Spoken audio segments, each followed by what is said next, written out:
Today I'm going over the section in chapter 9 called The Holy Spirit's Plan of Forgiveness. Atonement is for all because it is the way to undo the belief that anything is for you alone. To forgive is to overlook. Look then beyond error and do not let your perception rest upon it. For you will believe what your perception holds. Accept as true only what your brother is, if you would know yourself. Perceive what he is not, and you cannot know what you are, because you see him falsely. Remember always that your identity is shared, and that its sharing is its reality. So that first paragraph is talking all about forgiveness again, telling us that atonement is for all. Why? Because we are all one. We are not separate. And that's why he's saying to undo the belief that anything is for you alone, because there's no such thing as you alone, because we're all one. He's telling us to forgive is to overlook, right? To overlook the ego, to overlook the false world. He's saying, look then beyond error and do not let your perception rest upon it, meaning don't let your perception rest upon the ego, the false world, the illusion. Don't do that. Look beyond, overlook it, overlook what's false to see what's true. And that's why he's saying, accept as true only what your brother is, if you would know yourself. Because the only way to know ourselves is to know ourselves as spirit. And when we do that, we know that everyone else is also spirit. And so he's telling us, perceive what he is not, and you cannot know what you are. So when we perceive the world as ego, then we're lost and confused about what we are. Then we're thinking we are also separate egos. And he's saying, because you see him falsely. So that's false when we see that. He's telling us to always remember that our identity is shared because we are one. We are one spirit. And that is our reality. You have a part to play in the atonement, but the plan of the atonement is beyond you. You do not understand how to overlook errors, or you would not make them, right? We wouldn't have made this false world to begin with if we understood how to not make errors. We've been making an error this whole time that we made this world with our mind. And we have a part to play in the atonement. That's the part that our avatar ego body appears to be playing. The plan is beyond us because the plan is coming from Holy Spirit. So that's why all we need to do is just relax. Ride the wave of Holy Spirit. Act out whatever your avatar body appears to be acting out when it is aligned with Holy Spirit. Then whatever you say, whatever you do, wherever you go, is what Holy Spirit's plan is, because you are following your intuition, your inner guidance. You're following Holy Spirit's plan when you're doing that. And as you're doing that, you're forgiving all along the way. You are overlooking the false world to see the spirit that is true.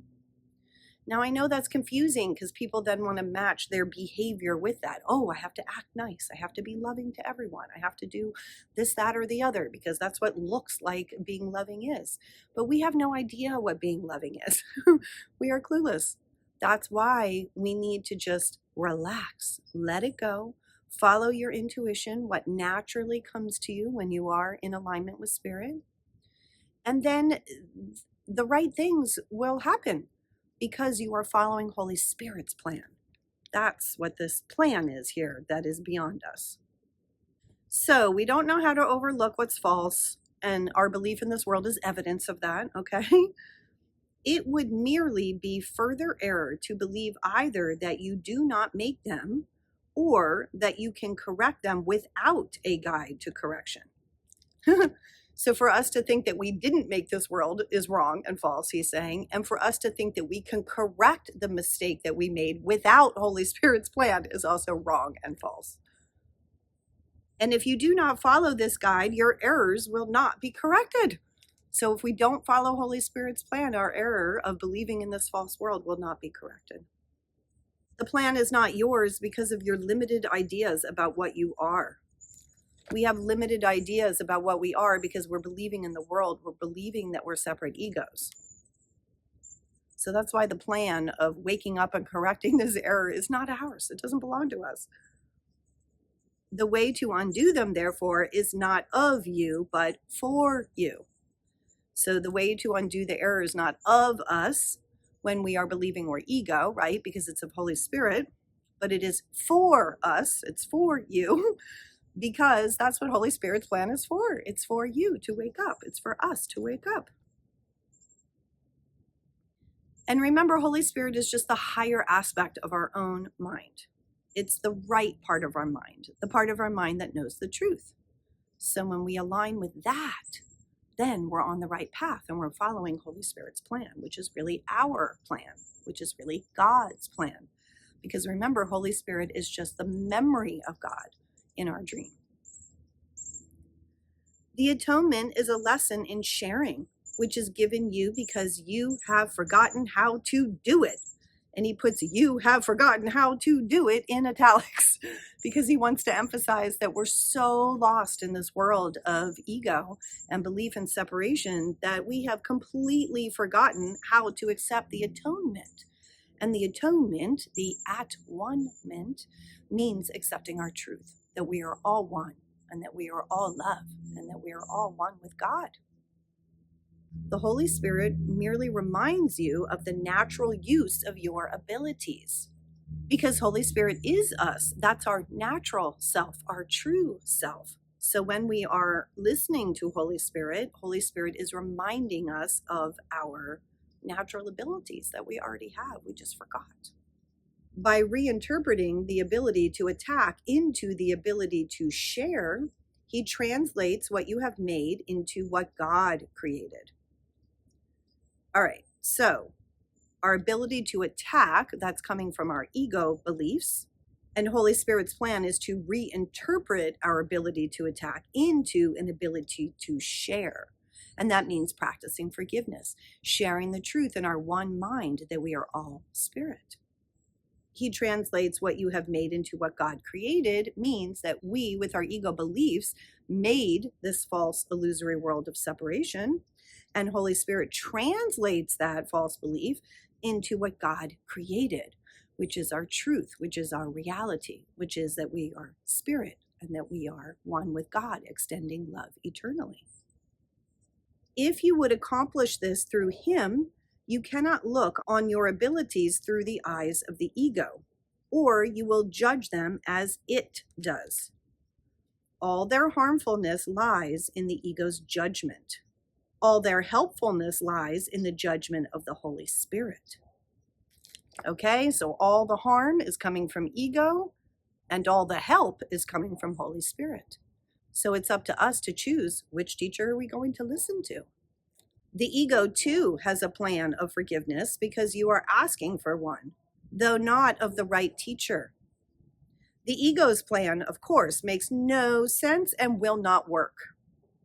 By following its plan, you will merely place yourself in an impossible situation to which the ego always leads you, right? Because the ego's motto is seek and do not find. The ego just wants us going in circles all the time so that we stay within the ego's false world. The ego's plan is to have you see error clearly first and then overlook it. Yet how can you overlook what you have made real? By seeing it clearly, you have made it real and cannot overlook it.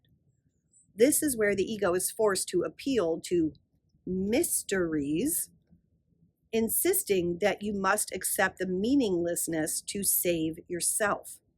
Many have tried to do this in my name, forgetting that my words make perfect sense because they come from God. They are as sensible now as they ever were, because they speak of ideas that are eternal. All right, so he's using a bunch of words here to describe ego's plan for us to see the false ego things that are happening in the world, to see those things, to judge those things, and then to want to correct those things. It's ego's way of mimicking what Holy Spirit's plan is, but really it's an evil plan to keep us trapped in the illusion, going in circles and going nowhere. And it's the judging itself that keeps us trapped in the illusion. And when he says many have tried to do this in my name, He's talking about religion based upon Jesus's name. But really, all that religion is doing is judging and keeping people going in the circles of the ego's plan. And he's saying when people do that, they are forgetting that my words make perfect sense because they come from God. So his real message, which is in the Course, is coming from God, because that is our truth. The real God, the God of love, the God that doesn't judge, the God that is waiting patiently for us to return our mind home to heaven, where we all really are right now, extending love eternally. We just forgot. And Holy Spirit's plan is for us to remember, to awaken. And ego's plan is for us to forget and to stay asleep. Forgiveness that is learned of me does not use fear to undo fear, nor does it make real the unreal and then destroy it, right? That's what egos do. Egos make the unreal real, right? The false world, and then destroys it. That's what all the decay and death is about. Forgiveness through the Holy Spirit lies simply in looking beyond error from the beginning and thus keeping it unreal for you. Forgiveness means looking beyond what is false to see what is true, looking beyond ego to see spirit. Do not let any belief in its realness enter your mind, or you will also believe that you must undo what you have made in order to be forgiven. Right? So if we believe that our errors in this world are real and that we really have to do something to correct them, that just keeps us back trapped in the ego's false world, feeling guilty, right? That's what makes this world go round. So that's why he's trying to tell us, no, don't take it seriously. Overlook it. It's not even real. It's not true. Forgive it. So we don't need to fix anything to be forgiven. We need to overlook what is false, which is the ego's world. Simply by doing that, we are forgiven. We are already forgiven. We just need to acknowledge it. What has no effect does not exist.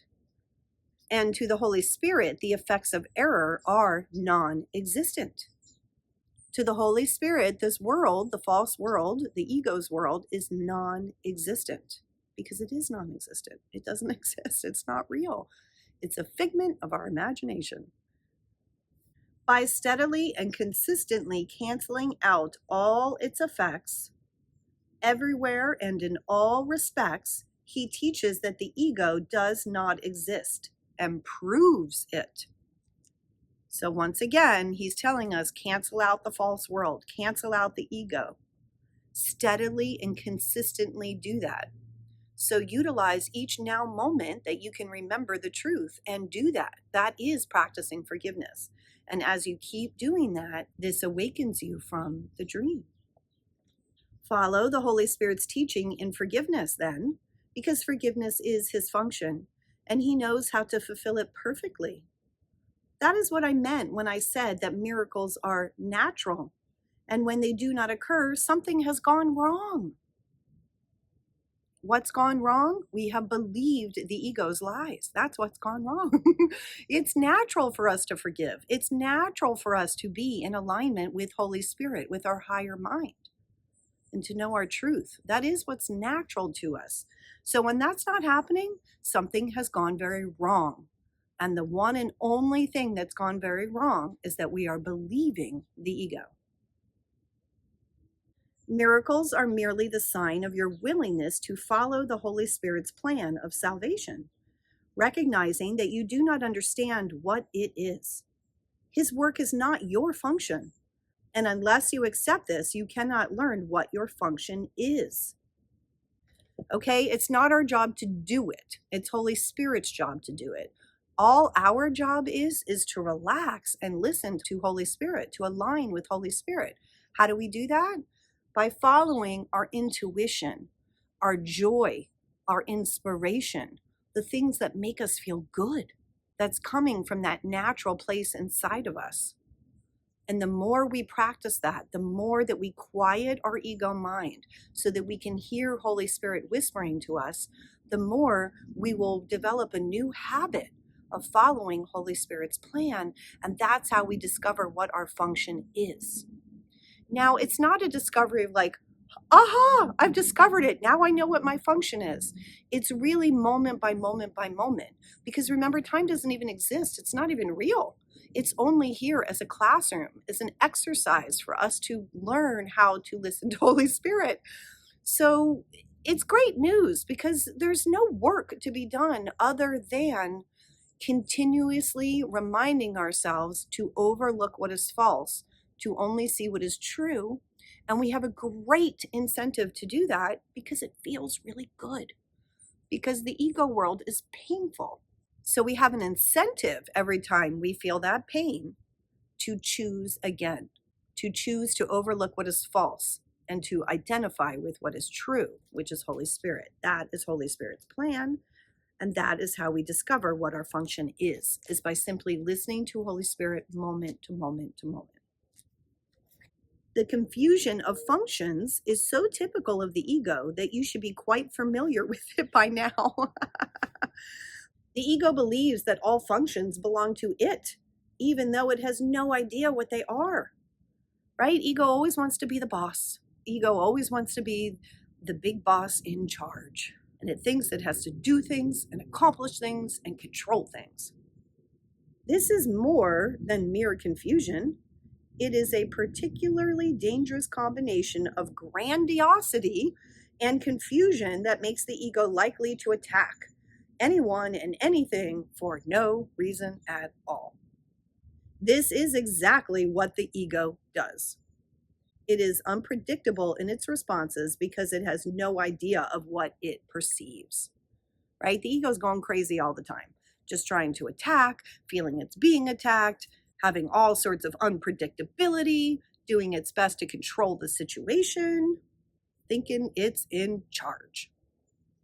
If you have no idea what is happening, how appropriately can you expect to react? You might ask yourself, regardless of how you may account for the reaction, whether its unpredictability places the ego in a sound position as your guide.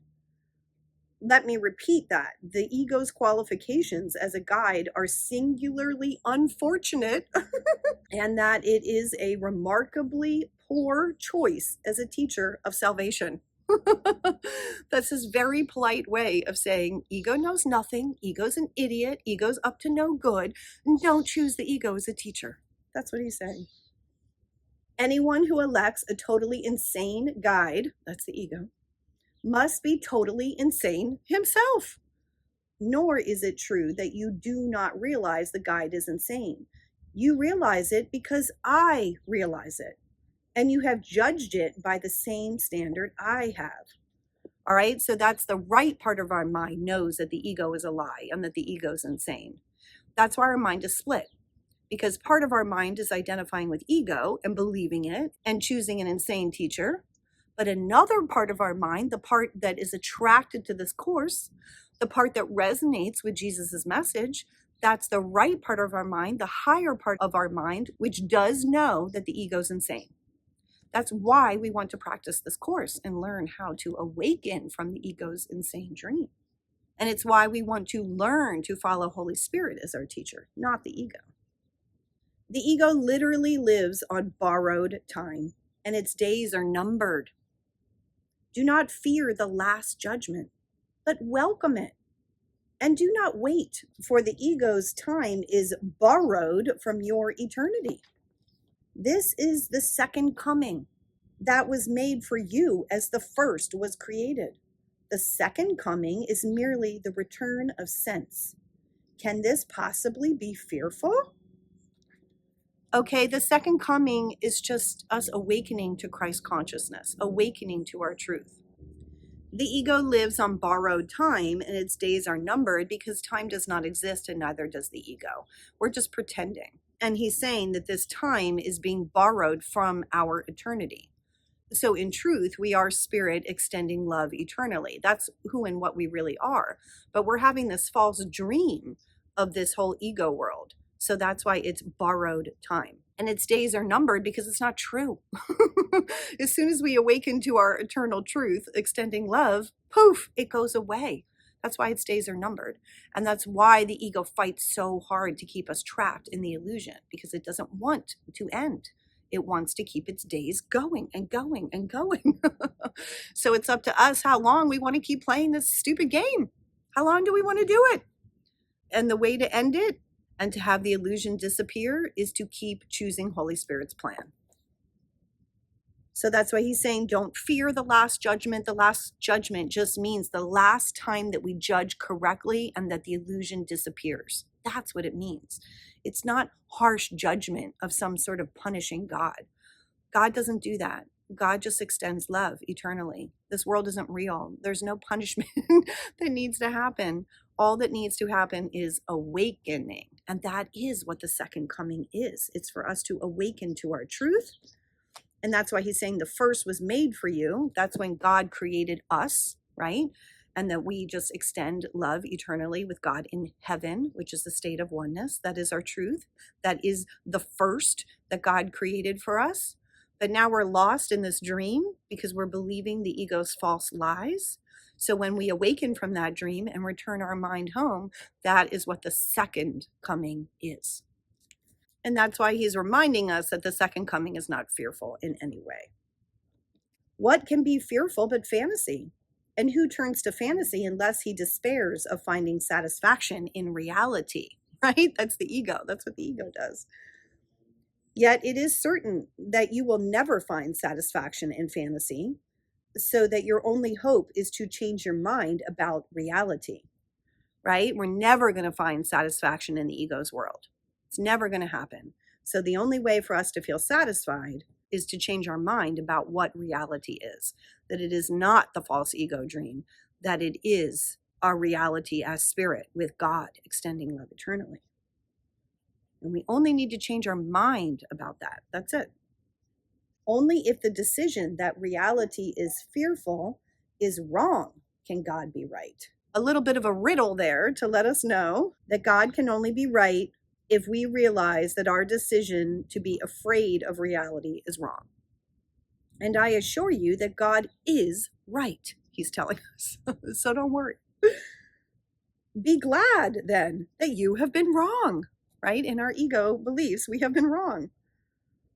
But this was only because you did not know who you were. We were believing the ego, thinking that we were separate egos.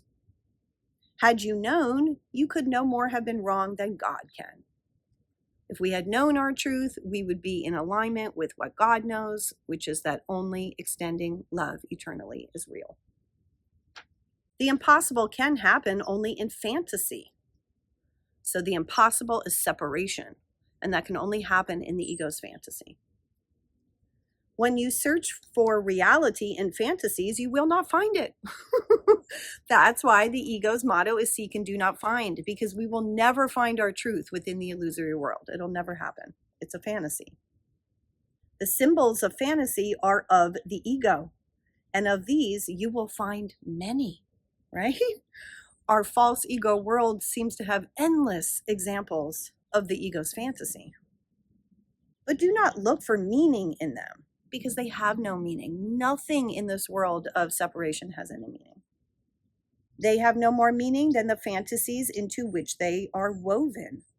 Fairy tales can be pleasant or fearful, but no one calls them true. Children may believe them, and so for a while the tales are true for them. Yet when reality dawns, the fantasies are gone. Reality has not gone in the meanwhile. The second coming is the awareness of reality, not its return.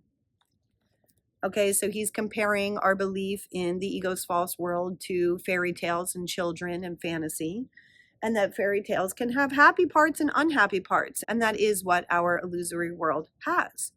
And it's the good parts, the happy parts, the parts that make us feel really special and really powerful, that keep us trapped within the ego's false world. So we also have to overlook those moments, belief in grandiosity and ego arrogance.